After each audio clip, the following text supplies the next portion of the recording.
निर्जला एकादशी पर शहर के जगदीश मंदिर में दर्शनों के लिए श्रद्धालुओं की भीड़ सुबह से ही लग गई।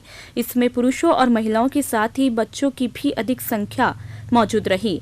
दर्शनार्थियों ने दर्शन लाभ के साथ ही आरती और भजन कीर्तन में भी भाग लिया। भजनों के साथ ही जगदीश के जयकारों से पूरा मंदिर परिसर गूंजता रहा।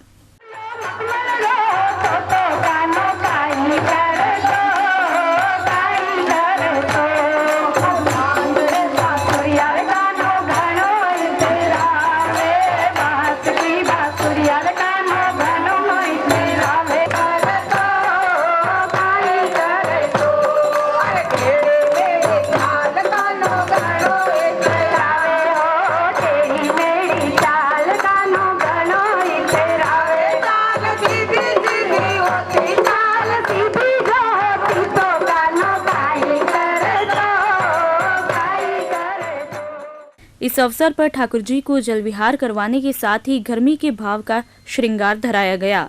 भगवान को फलाहारी भोग भी लगाया गया। निर्जला एकादशी को वर्ष की सबसे बड़ी एकादशी माना जाता है।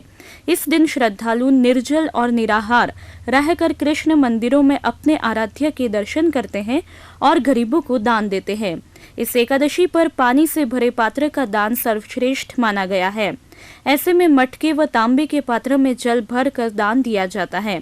मंदिर के पुजारी ने बताया कि निर्जला एकादशी को भीमातरण एकादशी भी कहते हैं। निर्जला एकादशी है। निर्जला एकादशी का मतलब यह है कि भगवान ने एकादशी की और इसको भीम तारण एकादशी भी कहते हैं। आज की एकादशी को भीम तारण मतलब भीम कभी एकादशी भूखा नहीं रहता था, इसको भगवान स्वयं भूखे रहकर भीम के लाल, इसलिए इसको भीम एकादशी निर्जला एकादशी।